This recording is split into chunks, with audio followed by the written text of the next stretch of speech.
Do that one dance, baby. That one dance. Assalamualaikum warahmatullahi wabarakatuh. Kami dari kelompok 4 akan menyampaikan hasil diskusi kelompok kami yang berjudul Negara, Warga Negara, dan Agama. Langsung saja saya perkenalkan anggota kelompok saya. Saya sendiri Nevo Priandre, Rafindra Aptadinda, Nelly Susanti, Rizky A. Eskoda, Putri Dwi Rahmadani Sari, Hairun Nisa Nabila, Hanifa Safira, dan Hayatun Nisa. Langsung saja kita menuju ke pembahasan materinya. Yang pertama yang akan langsung disampaikan oleh saya sendiri mengenai konsep dasar tentang negara. Negara adalah organisasi tertinggi di antara satu kelompok yang memiliki cita-cita untuk bersatu, hidup di dalam satu kawasan dan mempunyai pemerintahan yang berdaulat.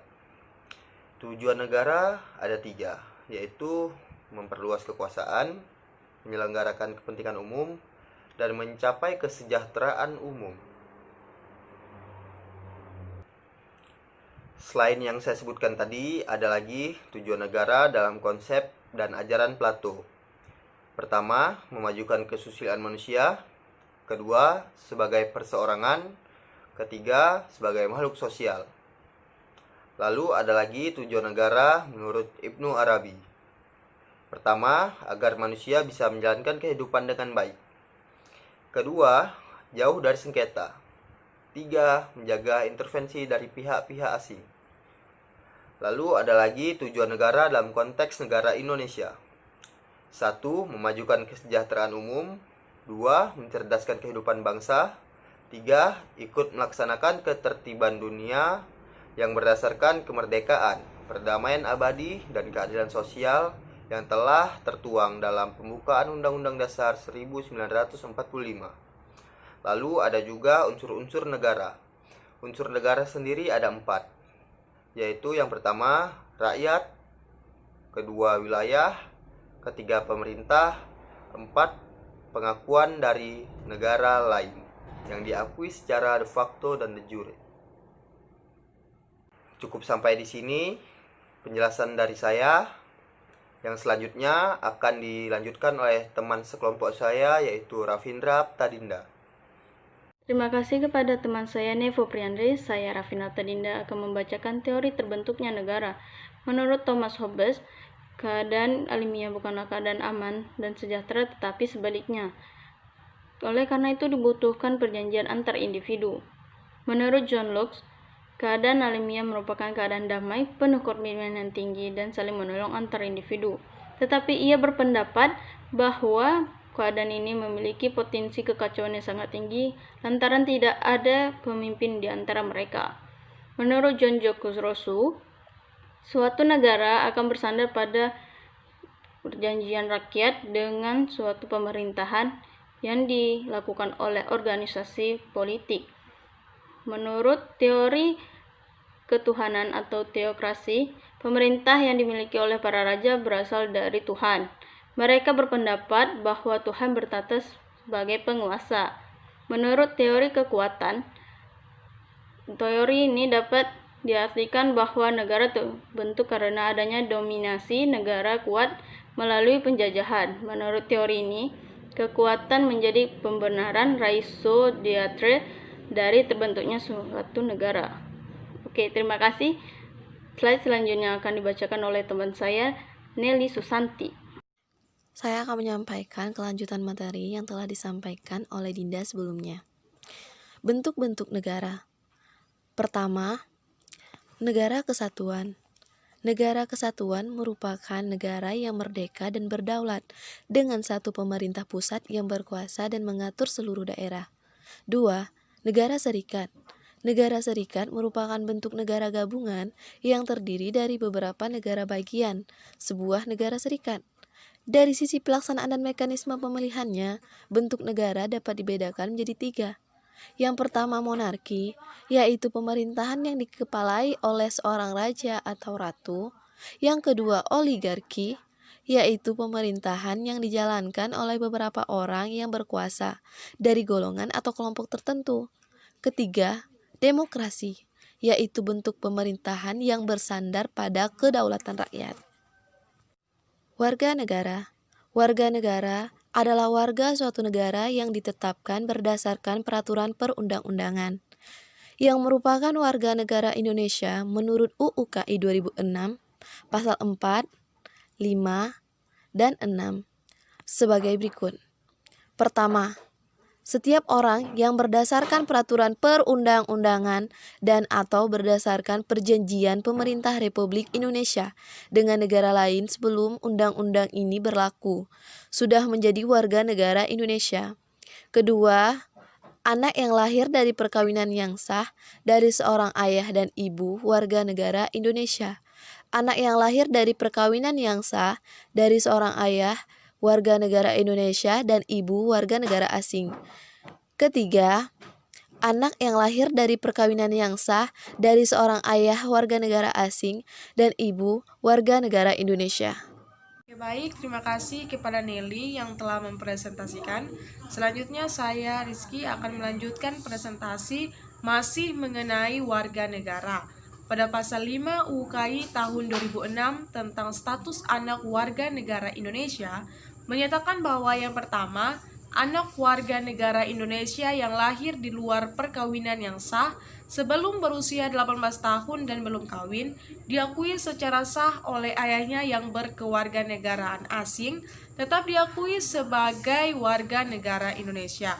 Selanjutnya yang kedua, anak warga negara Indonesia yang belum berusia 5 tahun diangkat secara sah sebagai anak oleh warga negara asing berdasarkan penetapan pengadilan tetap diakui sebagai warga negara Indonesia. Sedangkan tentang pilihan menjadi warga negara bagi anak yang dimaksud pada pasal-pasal sebelumnya dijelaskan dalam pasal 6 UU KI tahun 2006 sebagai berikut. Yaitu yang pertama, dalam hal status kewarganegaraan Republik Indonesia terhadap anak sebagaimana dimaksud dalam pasal 4 huruf C, huruf D, huruf H, huruf I, dan pasal 5 berakibat anak berkewarganegaraan ganda. Setelah berusia 18 tahun atau sudah kawin, anak tersebut harus menyatakan memilih salah satu kewarganegaraannya. Selanjutnya yang kedua, pernyataan untuk memilih kewarganegaraan sebagaimana dimaksud pada ayat 1 dibuat secara tertulis dan disampaikan kepada pejabat dengan melampirkan dokumen sebagaimana ditentukan di dalam peraturan perundang-undangan. Dan yang ketiga, pernyataan untuk memilih kewarganegaraan sebagaimana dimaksud pada ayat 2 disampaikan dalam waktu paling lambat 3 tahun setelah anak berusia 18 tahun atau sudah kawin. Oke, baik, terima kasih. Selanjutnya saya beri kesempatan kepada Putri. Terima kasih kepada Rizky yang telah mempresentasikan. Saya Putri Dwi Hamdanisari akan melanjutkan materi mengenai hubungan negara dan warga negara. Hubungan antara negara dan warga negara sangat erat. Negara Indonesia sesuai dengan konstitusi, misalnya berkewajiban untuk menjamin dan melindungi seluruh warga negara Indonesia tanpa kecuali. Secara jelas dalam UUD pasal 33, misalnya ayat 1 disebutkan bahwa fakir miskin dan anak-anak terlantar dipelihara oleh negara. Ayat 2, negara mengembangkan sistem jaminan sosial bagi seluruh rakyat dan memperdayakan masyarakat yang lemah dan tak mampu sesuai dengan martabat kemanusiaan. Negara bertanggung jawab atas penyediaan fasilitas pelayanan kesehatan dan fasilitas layanan umum yang layak. Ayat 3 masuk slide selanjutnya, yaitu agama dan negara dalam konteks dunia Islam masih menjadi perdebatan yang intensif di kalangan para pakar muslim hingga kini. Perdebatan Islam dan negara berangkat dari pandangan dominan Islam sebagai kehidupan manusia, termasuk persoalan politik. Dari pandangan Islam sebagai agama yang komprehensif, ini pada dasarnya dalam Islam tidak dapat konsep pemisah antara agama din dan negara daulah. Hubungan agama dan negara mempunyai 3 paradigma. Yang pertama, paradigma integralistik. Paradigma ini menganut paham dan konsep agama dan negara merupakan satu kesatuan yang tidak dapat dipisahkan. Keduanya merupakan 2 lembaga yang menyatu. Yang kedua, paradigma simbiotik. Menurut paradigma simbiotik, hubungan agama dan negara berada pada posisi saling membutuhkan dan bersifat timbal balik. Agama membutuhkan negara sebagai instrumen dalam melestarikan dan mengembangkan agama. Sedangkan negara juga memerlukan agama sebagai sumber moral, etika, dan spiritualitas warga negara. Lalu yang terakhir, paradigma sekularistik. Paradigma sekularistik ini beranggapan bahwa terjadi pemisahan yang jelas antara agama dan negara. Agama dan negara merupakan 2 bentuk yang berbeda, dan satu sama lain memiliki garapan masing-masing. Negara adalah kesatuan publik, sementara agama merupakan wilayah pribadi masing-masing warga negara. Pengalaman Islam di Indonesia akan dijelaskan oleh teman saya. Oke, terima kasih kepada teman saya, Khairunisa, yang telah membacakan materi sebelumnya. Nah, sekarang saya, Hanifah Safira, ingin membacakan tentang materi hubungan negara dan agama, pengalaman Islam di Indonesia. Jadi, Indonesia dikenal sebagai negara dengan penduduk muslim terbesar di dunia. Tetapi, Indonesia sendiri bukanlah negara Islam. Nah, dari inilah muncul perdebatan tentang pola hubungan Islam dan negara di Indonesia yang merupakan perdebatan politik yang tidak pernah kunjung selesai. Perdebatan soal pola hubungan Islam dan negara ini telah muncul dalam perdebatan publik sebelum Indonesia merdeka. Perdebatan tentang Islam dan nasionalisme antara tokoh nasionalis Muslim dan nasionalis sekuler pada 1920-an merupakan babak awal pergumulan Islam dan negara pada kurun-kurun selanjutnya. Oke, jadi materi selanjutnya adalah Islam dan negara Orde Baru. Nah, naiknya Presiden Soeharto melahirkan babak baru hubungan Islam dan negara Indonesia. Menurut Imam Aziz, pola hubungan antara keduanya secara umum dapat digolongkan kepada 2 pola, yaitu yang pertama ada antagonistik dan yang kedua ada akomodatif. Nah, hubungan antagonistik sendiri merupakan hubungan yang mencirikan adanya ketegangan antara Islam dan negara Orde Baru. Sedangkan hubungan akomodatif menunjukkan kecenderungan saling membutuhkan antara kelompok Islam dan negara Orde Baru. Bahkan terdapat kesamaan untuk mengurangi konflik antara keduanya. Oke, jadi hanya itu yang bisa saya sampaikan. Terima kasih, dan materi selanjutnya akan dibacakan oleh teman saya, yaitu Hayatun. Oke, terima kasih. Terima kasih kepada Hanifah yang telah mempresentasikan. Selanjutnya saya, Yatunisa, akan melanjutkan materi selanjutnya. Hubungan negara dan agama. Peran agama khususnya Islam sebagai agama mayoritas di Indonesia sangat strategis bagi proses transformasi demokrasi saat ini. Pada saat yang sama bisa berperan mencegah disintegrasi bangsa sepanjang pemeluknya, mampu bersifat inklusif dan toleran terhadap kodrat kemajemukan Indonesia.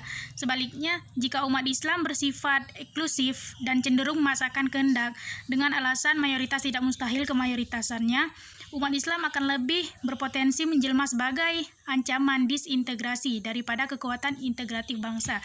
Sekian dari saya.